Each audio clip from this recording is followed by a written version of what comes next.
Good morning, everyone. It's nice to be back again. Thanks, Dave, for the invitation. Thanks also for the very cryptic title you gave me, Reflections on 2012. You'll be released here. I am going to talk about exploration and not something else. And we will have a look at 2012 in the context of trends over the last 5 years and look at 2013. As Dave says, some of the what's coming up in the coming year. Our perspective on exploration is really about exploration drilling. We focus mostly on the drilling side. So future hotspots in the next 4 or 5 years that we're not really going to cover in this talk. So what I want to cover is firstly global trends in exploration from our perspective, and I'll show in the next slide where our perspective comes from.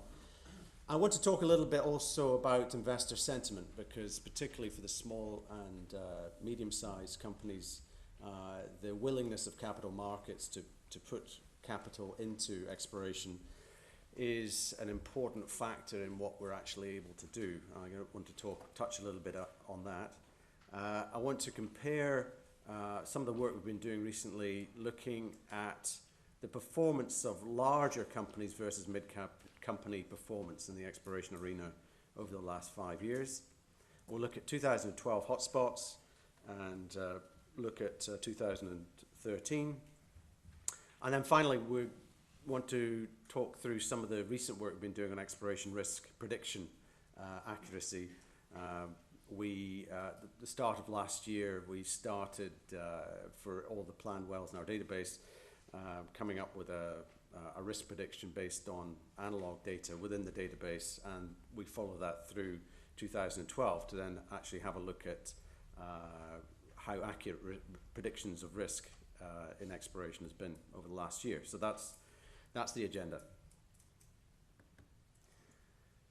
So just to put in context, our perspective comes from our Wildcat Database, which we've been building over the last few years. It now contains 1,857, I think, completed exploration wells, drilled mainly since 2007. We're not trying to go back into decades back. We're looking at recent last 5 years results mainly of exploration and what the industry can do with today's technology.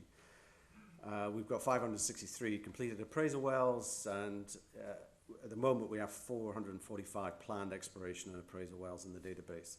So we put wells into the database when they come on to companies' drilling plans for the next year or so. We categorize the wells in terms of the primary play maturity, prospect type, primary target age, that sort of thing. And we follow through in terms of the pre-drill predictions and the post-drill outcomes. And then we follow that through. It's an ever-moving feast, because as you flow through the appraisal of a discovery, the volumes change. We try and assign, as the volumes change, we try and update the discovery size to the original discovery well. And then we use that database to benchmark companies, plays, basins, and countries. And at this stage, I really should thank the companies, the various oil companies, and the financial investors that have supported us over the years and allowed us to build this database, which is now large enough, I think, to deliver some really quite interesting and powerful results. So, touching on the global trends, don't need to, this is, first bullet point is really, I suppose, stating the obvious now. The unconventionals have revolutionized the US upstream, but the global impact remains uncertain.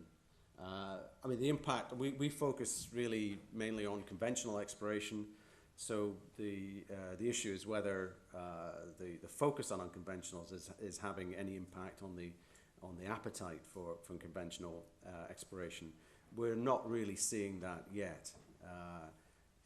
Some of the US independents have this year reduced their international exploration to focus more on the North American upstream. But we're seeing no diminishing of of appetite for conventionals. But nonetheless, the unconventionals are, particularly the shale oils, really starting to have an impact on some of the light oil crude prices. Second bullet point, the headline is that conventional exploration on a BOE basis is performing well. But the discovered volumes are mainly gas, and particularly in deep water, and success is highly concentrated in a few basins and a few companies. The 80-20 rule, or even the 85-15 rule, very much applies to conventional exploration over the last few years. The third point is a concern. There's been a declining trend in conventional oil discoveries in our database, which we attribute to existing plays continuing to mature and a lack of new, very large-scale emerging plays since we're not including the pre-salt Brazil, because that was before was 2006-07. But in the last 5 years, there have been very few large-scale new conventional oil plays emerging. The fourth point we would observe is that the super majors have regained their appetite for frontier exploration, and the competition for acreage has clearly increased and very evident in 2012. And the next wave of frontier exploration, there's going to be much more super major involvement than there was in the previous wave of frontier exploration. So some 5-year highlights. I'm going to show this. I'm going to give you the highlights, and I'll sort of show you some figures which illustrate it. Firstly, commercial success rates have been drifting lower from 41% average in 2009 to a low of 33%, 1 in 3 in 2012. That's probably attributable more to the mix of wells that are being drilled, more high-risk wells being drilled, not necessarily reflecting that we're getting any worse at exploration, but just the prospects that are actually being drilled. The percentage of gas in discoveries has increased dramatically from 29% in 2009 to a high of 76% in 2012. And 2012 saw the lowest oil volumes discovered in the 5-year period that we've been following the sector in detail. And the last bullet point, that small cap E&Ps have relatively underperformed in exploration efficiency compared to the larger cap companies. Now that last bullet point has an impact, so I want to touch a bit on investor sentiment. What drives E&P equity valuations? There are 3 elements of it which we don't really have any control over as explorers: the macroeconomic picture, oil and gas prices, and those 2, as you say, we have no control over. The third, investor sentiment, waxes and wanes. We see, 1 year the fund managers are saying we want what they would say sex and violence. Where's your sex and violence? And by that they mean exploration. Where's your high risk exploration? Next year they say, oh, we don't want any frontier exploration. Oh, no, we don't want any of that.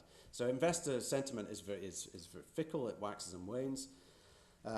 But you have very little control over it. At the moment, investor sentiment, it's fair to say, is rather negative on exploration and smaller companies in particular. And part of that is track record.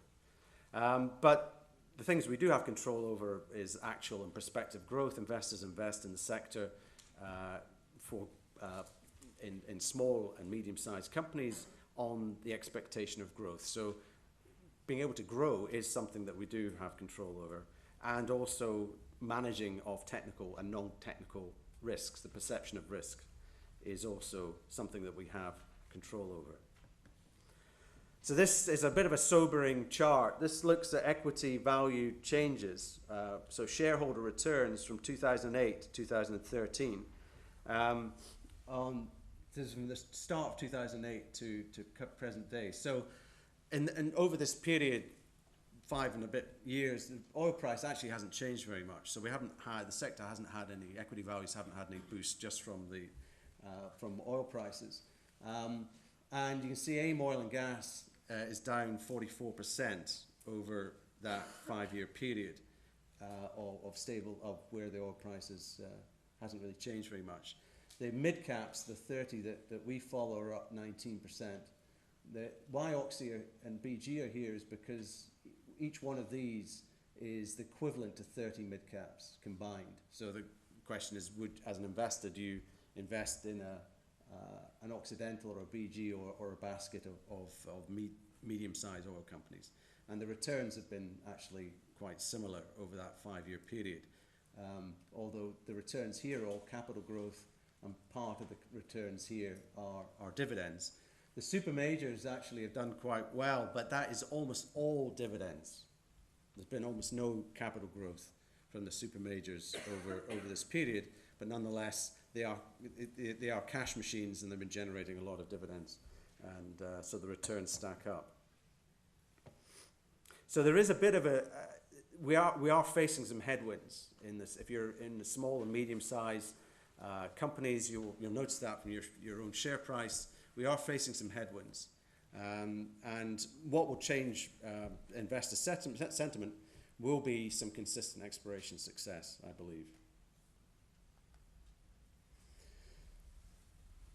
So let's look at firstly over the last 5 years, where are oil discoveries being made.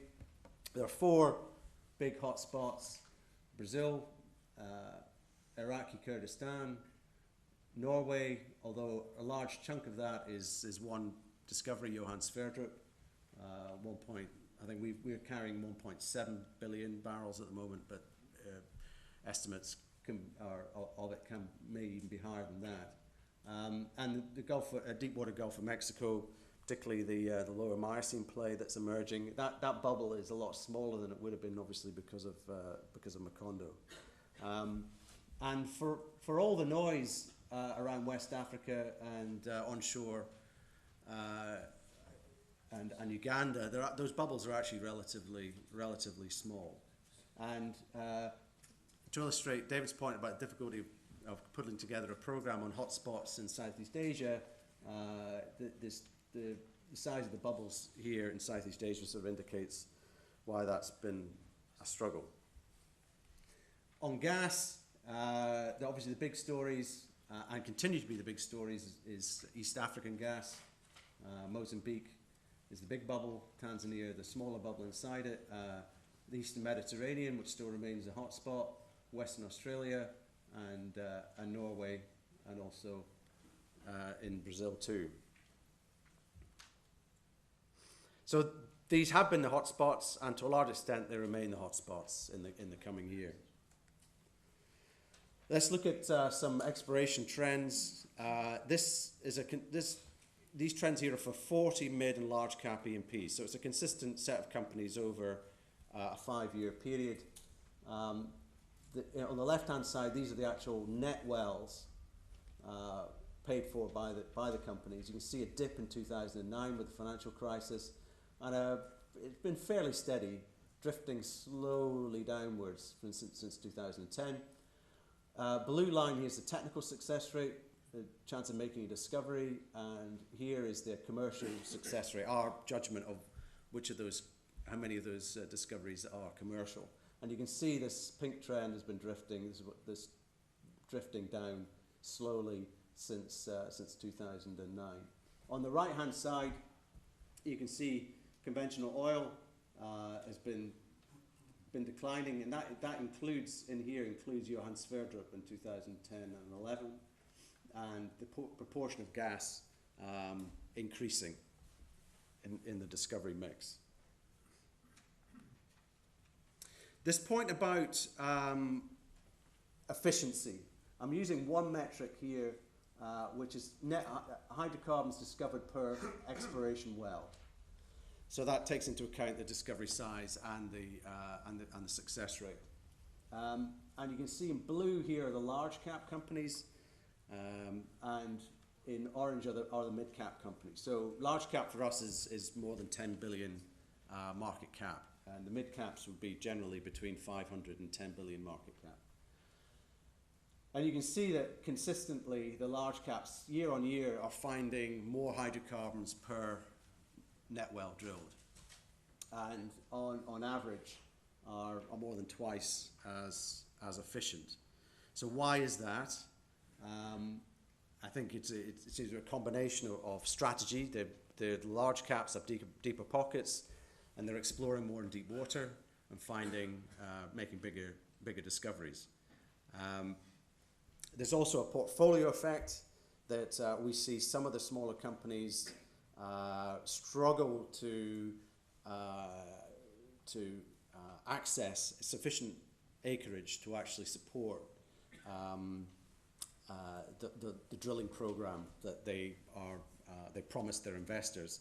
So they're not able to high grade their prospects as much as the large caps who can support a larger acreage spread. So there's a portfolio effect and a strategy effect that's our explanation for this phenomenon that we observe. But this has had an impact. It does have an impact on investor sentiment, because they're not, whilst there are some exceptions and there are some where companies have made huge returns for their shareholders, an awful lot haven't from exploration. So it's something to bear in mind. How do we become more efficient at exploring? So focusing on 2012, here are the significant discoveries in the 40 company peer group. These are all more than 100 million barrels.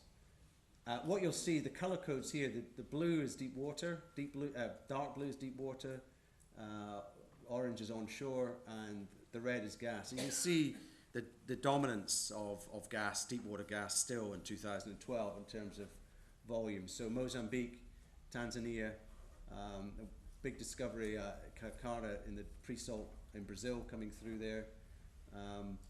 Australia with the Northwest Shelf and the Browse, big discovery at Crown. Norway still delivering some significant discoveries. The Skarfell discovery, recently upgraded after an appraisal well to 185 million barrels, which Cairn participated in,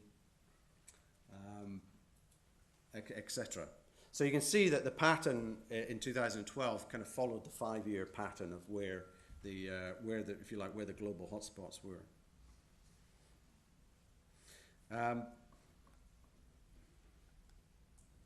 So emerging plays can remain key to outperformance. If you want to outperform your peers, you've got to be in emerging plays, early stage plays. In 2012, there were 13 frontier wells drilled and no commercial successes. The overall, now the running total we've got 2008 to 12 is 8%, 1 in 13. In emerging plays, the rate of finding 100 million barrels plus is 23%. So 1 in every 4 wells drilled in an emerging play finds 100 million barrels oil equivalent plus. So that's why emerging plays are the key to performance. And down in the mature plays, only 1% of wells drilled between 2008 and 2012 actually found more than 100 million barrels. So those successes in Norway are great, but they are quite rare in global terms.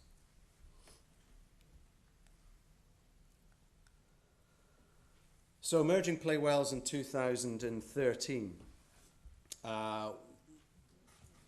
following that theme. So let's look at where the emerging play wells in our definition are being drilled. This is, and I have to say, we're not IHS, we're not Woodmac, we don't have every well in the world in our database, but of the ones that we do, which are representative cross section, I think we've got. You can see the emerging plays still focus a lot in Africa. So there's more wells being drilled in Tanzania and in Mozambique. However, with 100 TCF plus of gas already discovered there, one has to question the value of additional incremental discoveries there, given the rate at which the LNG is going to be developed in East Africa. And so there is still there is still drilling going on, and indeed there are a couple of discoveries. I think Anadarko announced another one earlier this month, several TCF. Onshore Kenya, the emerging play there is this oil play in the Ngamia Twiga in the Lokichar Basin, and Tullow and Africa Oil just spudded another well. But it's fair to say the discoveries so far are relatively modest in size. Tens of millions of barrels rather than hundreds of millions of barrels. It's a fairly small area, and we're waiting to see whether another Uganda scale emerging play in the rifts there will actually emerge. We're all waiting for this Sabisa well that is taking quite a long time to drill to announce its final results. In West Africa, there's the pre-salt Kwanza play. Is for us, we thought was one of the most exciting oil plays to emerge in the last 5 years. Drilled by Cobalt International, which was announced in early 2012, and there'll be more drilling in. I think there's at least they're planning at least 3 wells. They've been appraising the initial discovery, Kamea, up to this point, and now they're going in to drill up some more very large prospects there. It will be exciting to watch what happens. The 4 wells there, that's in Equatorial Guinea, mainly in that deep water gas play that Ophir has been exploring. Over here, these are the wells in French Guiana. The first well obviously was a major disappointment. Priodontes for Shell, Total, and Tullow, and they've spudded the follow-up well, Cebus, and that's going to be crucial, I think, as to whether that turns out to be a commercial play in the South American transform margin. The lower Miocene in the Gulf of Mexico is clearly lots of excitement there still. Anadarko, Cobalt, and others announcing some really significant, 100 million or 250 million barrel plus discoveries in the lower Miocene in the Gulf of Mexico, and more wells in Kurdistan to come this year. So more large discoveries, or some more large discoveries are likely too. And then up in Norway, that bubble should really be up there, which is in the Barents around the Skrugard area. Statoil following up the Skrugard Havis discoveries of last year. Frontier plays. Again, you can see concentration still on Africa. Namibia, HRT having another go. There's a Windgat well that's a big high-risk prospect, which may even have been announced today for all I know, but it's due to be announced at any time. But I think they've got 3 wells scheduled there.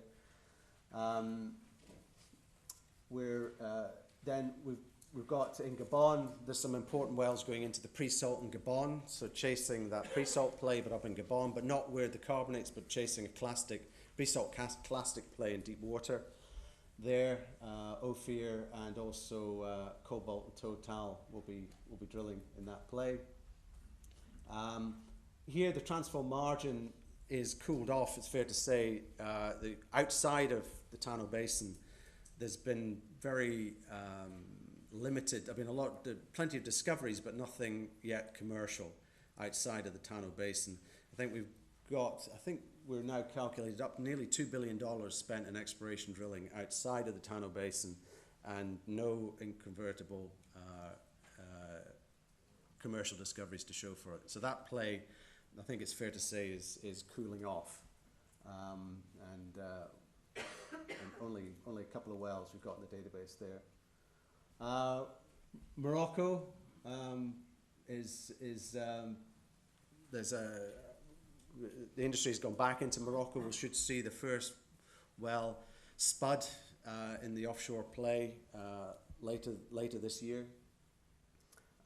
And then we obviously got the onshore Kenya and Ethiopian, the rifts exploration continuing, and still some frontier wells going into Indonesia, particularly eastern Indonesia. But that Indonesian frontier program has drawn pretty much a complete blank so far. It's been very disappointing. So I'm going to finish off talking a bit about risks and pre-drill risk assessments. So it's a bit of a change of tack here in the talk. So the question, how accurate are pre-drill risk assessments? We did, for 278 wells completed in 2012 and 13, we made a pre-drill risk assessment. Our assessment was based on what was published by companies in presentations, so published material, in other words, and our assessments were based largely on analogues for success rates in the same play in a given basin from our database, or analogue plays in other basins if appropriate. Occasionally we might use our own judgment if the published evidence for the prospect appears that it's likely to deviate from the norm for the play in terms of its chance of success. So can this methodology predict commercial success rates? So just a little bit on the methodology. So in our database, for each well, we enter the well at the pre-drill stage. We capture all the information we can from this is a well called Timon, about that's been published about the well, and then this analog function here looks at all the prospects we've got in the database drilled in that same basin. We've got 65, 34 commercial discoveries. Wells drilled at the same level of play maturity, 61 with 33 discoveries. And the same age of reservoir, we categorize the plays based on age, reservoir age. So at the same age, we've got 13 wells, 4 discoveries. So giving a commercial success rate of 31% over the last, since 2008, and 69 million barrels average discovery size. So that's principally what we've used to condition the risking. So I'll show you some of the results now of that analysis of 278 wells. So in terms of pre-drill risk distribution, how risky are the wells that the industry is drilling, the 40 companies are drilling? You can see the majority of prospects are drilled what we call high or very high risk. So these are the risks. So very high for us is more than 1 in 5.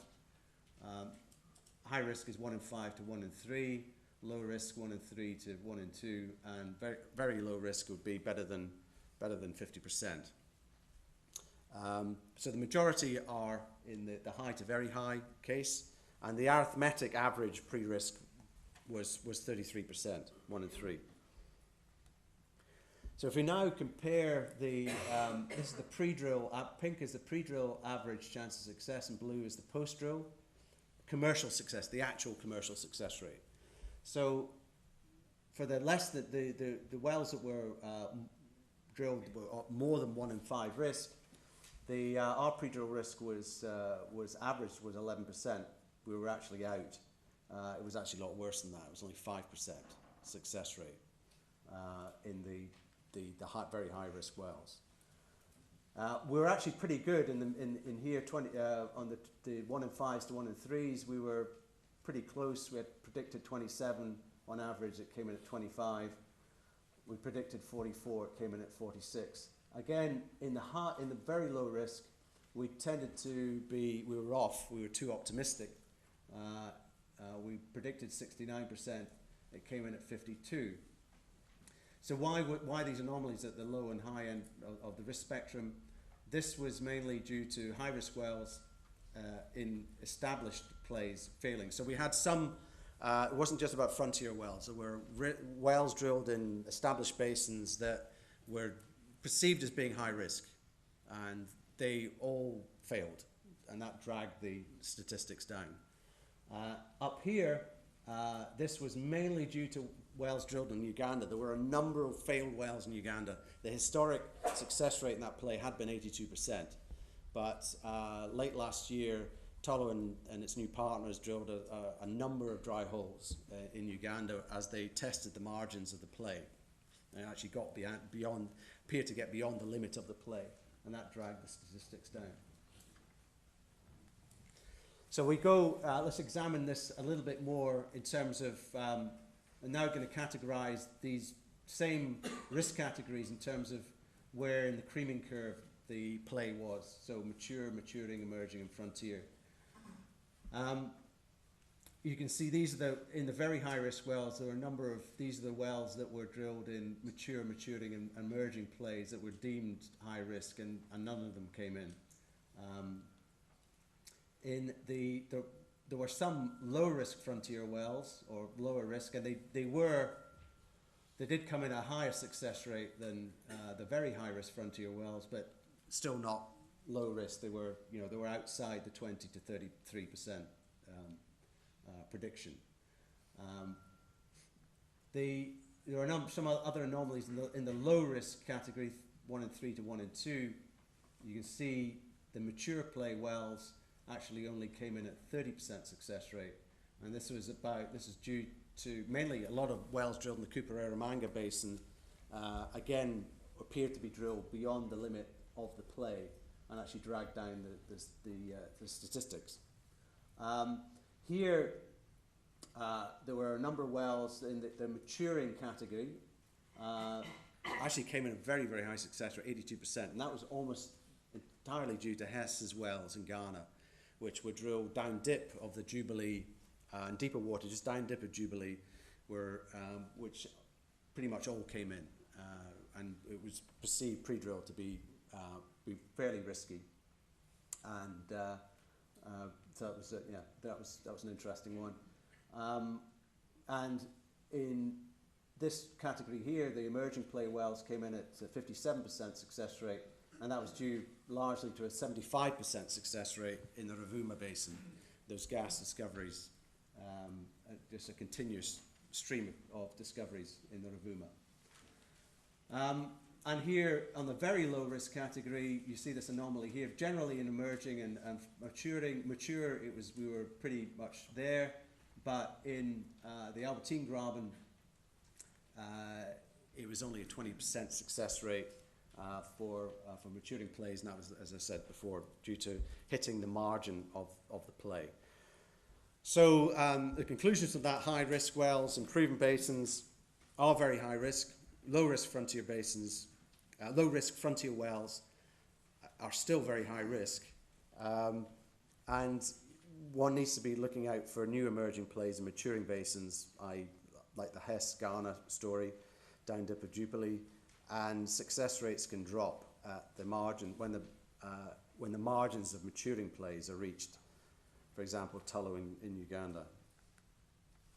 So just going to wrap up now with some final reflections on 2012. Overall, it was a disappointing year, particularly for conventional oil discoveries. Significant discoveries were mainly deep water gas. East African the consequence of that is that East African offshore focuses now on commercializing existing gas discoveries, and the value of incremental gas discoveries is limited in our view for that reason. 2012 was notable also for equity-funded new companies drilling deep water frontier wells. Don't think that had happened before. So we're thinking here about the Falklands, Borders and Southern, Fogel, Chariot in Namibia, Africa Petroleum in Liberia. But the results have been largely disappointing. Although there have been discoveries made, there's none that are obviously commercial yet.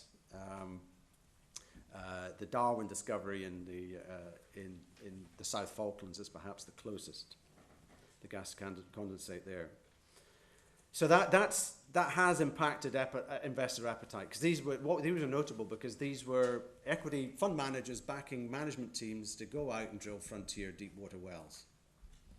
And will fund managers do that again? I doubt it. Not at the moment.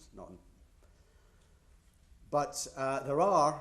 I wanted to end on an optimistic note. There are plenty of exciting wells in 2013. So, is this the year when a major new play emerges that will recatalyze the conventional oil exploration space? And with that, I thank you for listening, and I just commend. We have a new report out on the exploration performance of mid-cap and large-cap E&P companies from the last 5 years and the outlook for 2013. And we've got a little stand outside if you want to speak to us afterwards. Thank you very much. I might take 1 or 2 out. Just, I stood at the back and noticed that everybody is scribbling away.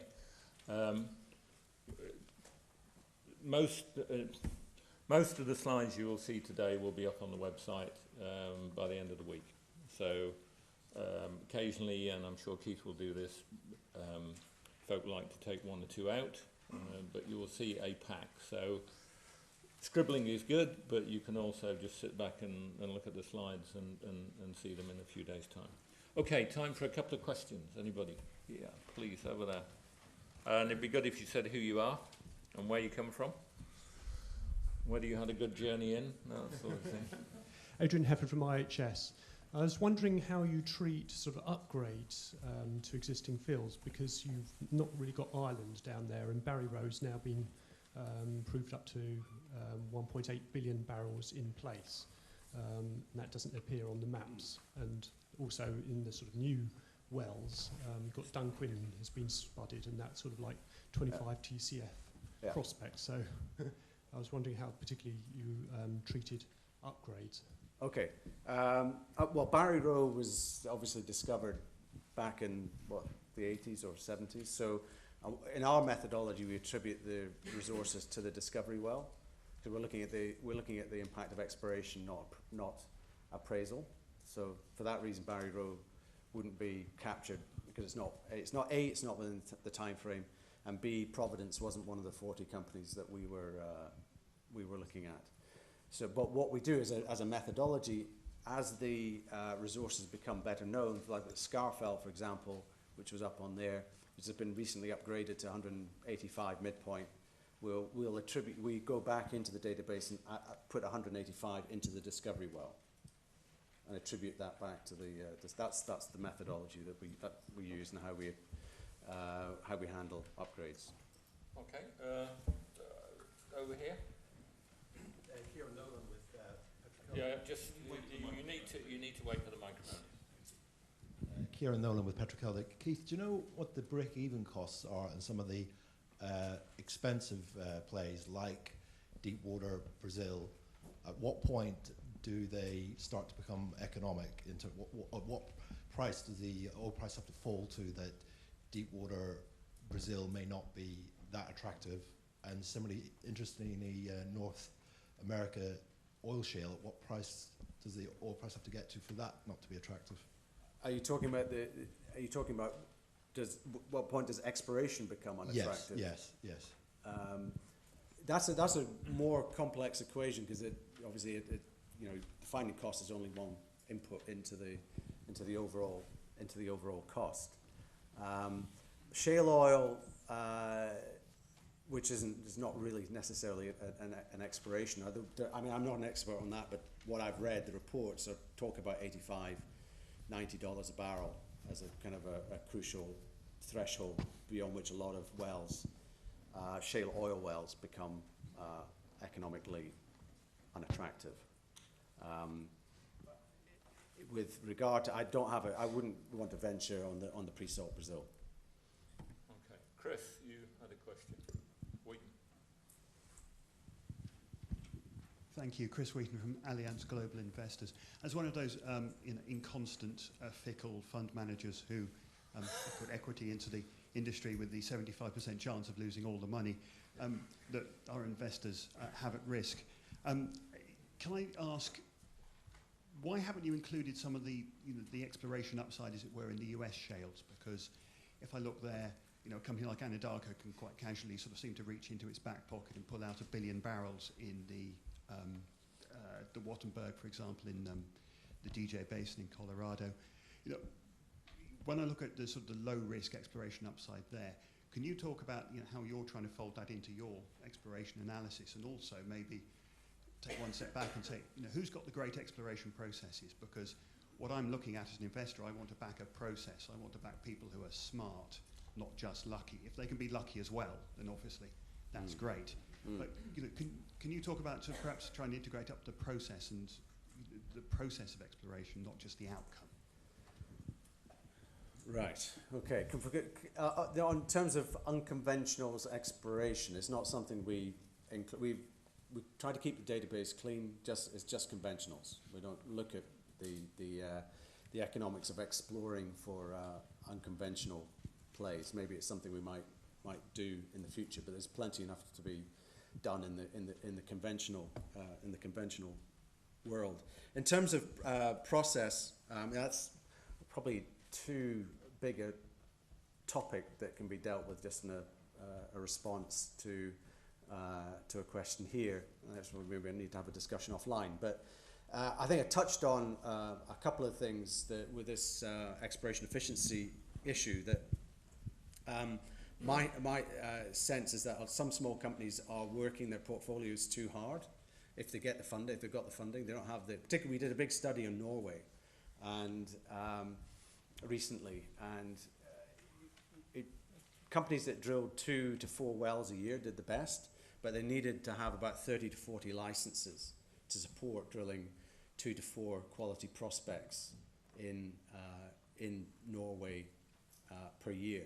So if you don't have a big enough license portfolio, you're not generating enough prospects, and you're not able to high grade enough. Would be one observation I would make. But and also there's this issue that still the biggest prospects that you can find are in deep water. I think one of the other shocks I found.